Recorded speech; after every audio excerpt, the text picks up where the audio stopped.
Football Universe. Semua orang saat ini pasti mengenal Roberto Mancini sebagai seorang pelatih hebat. Tetapi kisah Roberto Mancini sebagai pemain hebat sekaligus menjengkelkan mungkin belum banyak yang tahu. Please like, comment, share, dan subscribe channel ini jika cerita-cerita sepak bola kami bermanfaat.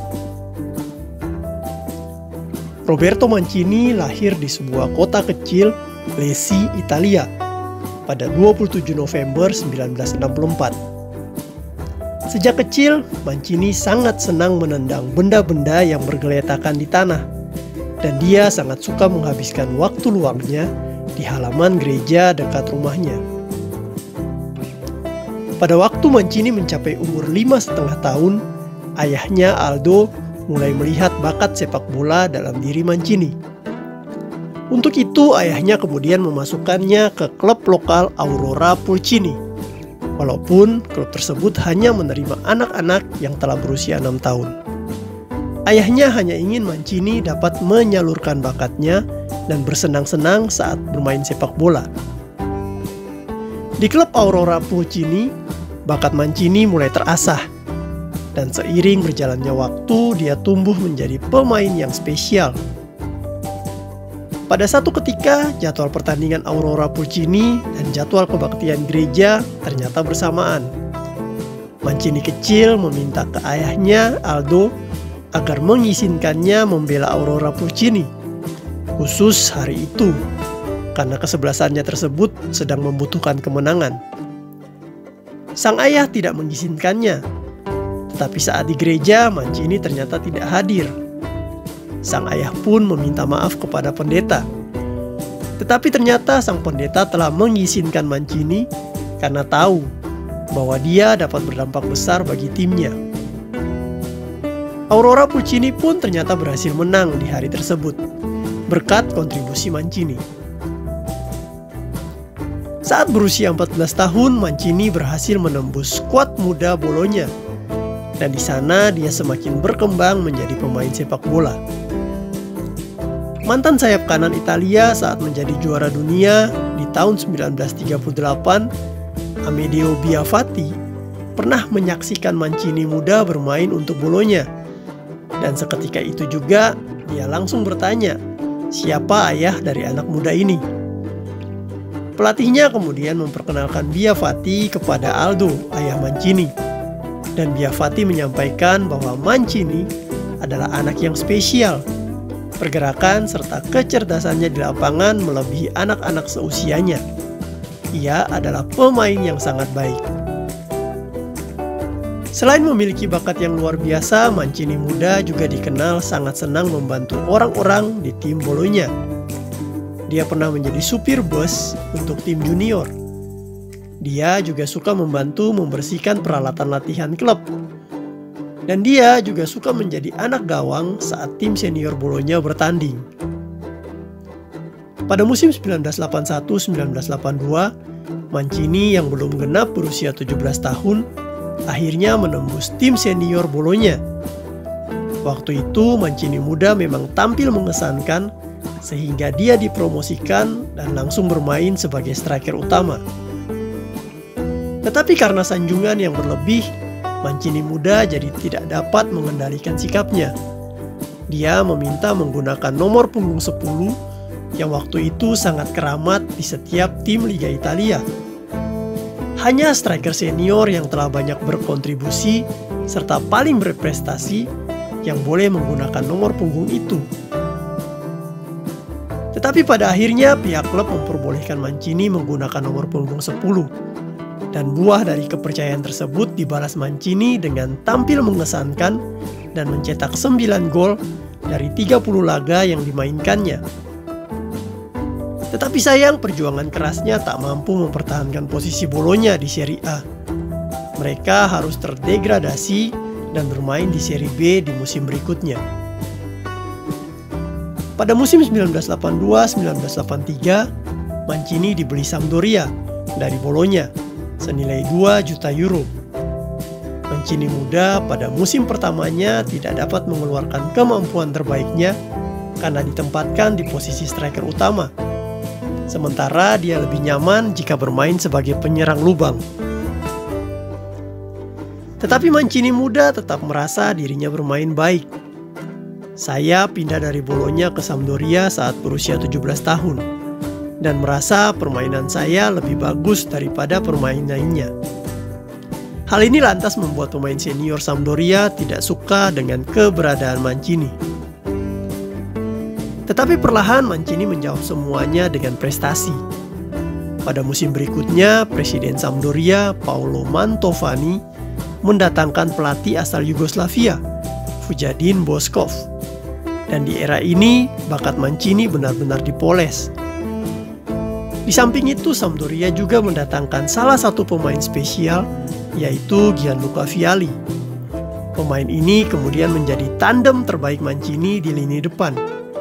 Karena sangat padunya dua pemain ini, mereka dijuluki Gemelli the Goal atau duet gol kembar. Di bawah asuhan Vujadin Boškov, Mancini dapat mengeluarkan seluruh kemampuan yang ia miliki karena Boškov menempatkannya di posisi favoritnya, yaitu penyerang lubang.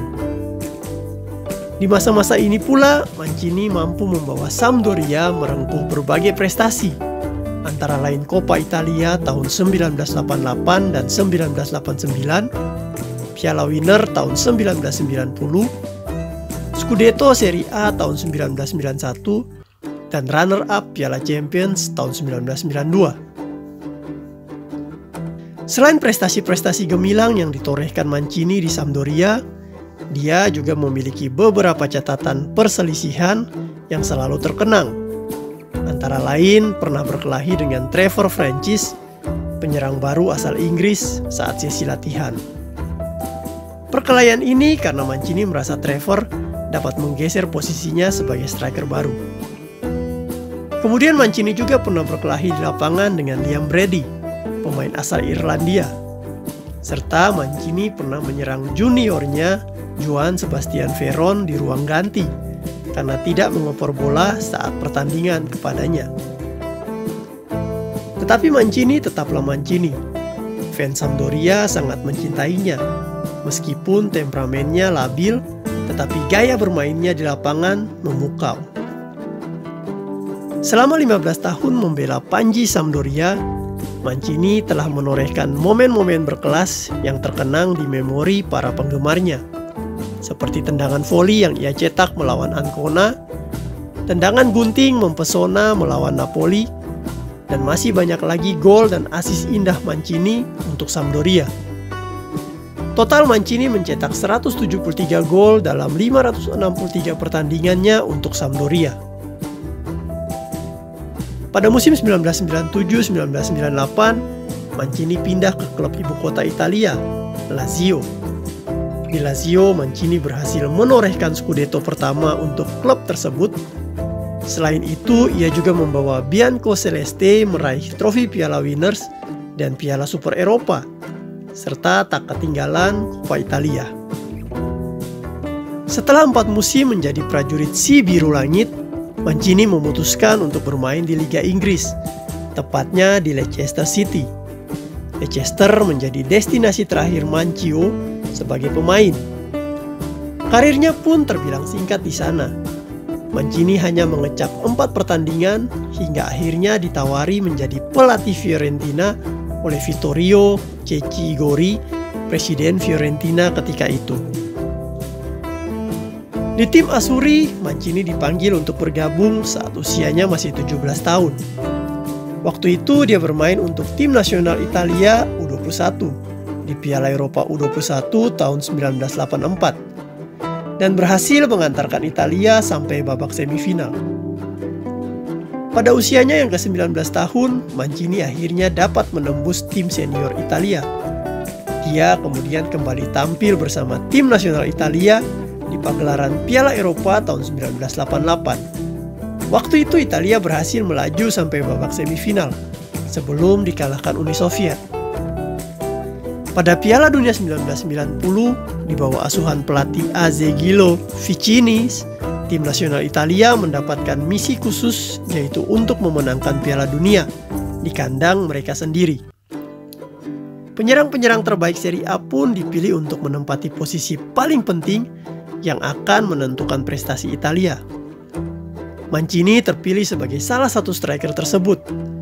Tetapi sayang, nama-nama seperti Gianluca Vialli, Salvatore Schillaci, Andrea Carnevale, dan Roberto Baggio memupuskan harapan Mancini untuk bermain bagi Italia.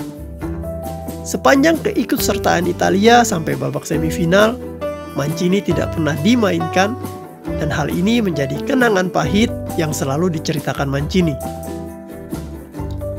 Pada Piala Dunia tahun 1994, Mancini sebenarnya masih merupakan salah satu striker terbaik di Serie A. Tetapi pelatih Arrigo Sacchi juga tidak memasukkan Mancini ke skuad Italia dan lebih memilih pemain-pemain lain yang sedang bersinar seperti Zola, Signori, Massaro, dan Casiraghi. Mancini pun memutuskan untuk pensiun dari tim nasional Italia. Selama memperkuat tim nasional Italia, Mancini mencetak 4 gol dari 36 kali penampilannya. Roberto Mancini adalah pemain yang memiliki kemampuan olah bola di atas rata-rata. Selain itu, insting serta visi bermainnya pun sangat brilian. Akan tetapi, perilakunya yang mudah marah, labil, dan arogan sering merepotkannya untuk menjadi bintang besar.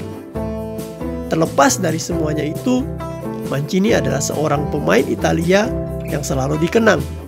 Semangat pantang menyerah dan kegigihannya untuk bertarung di lapangan membuatnya tetap layak disebut bintang.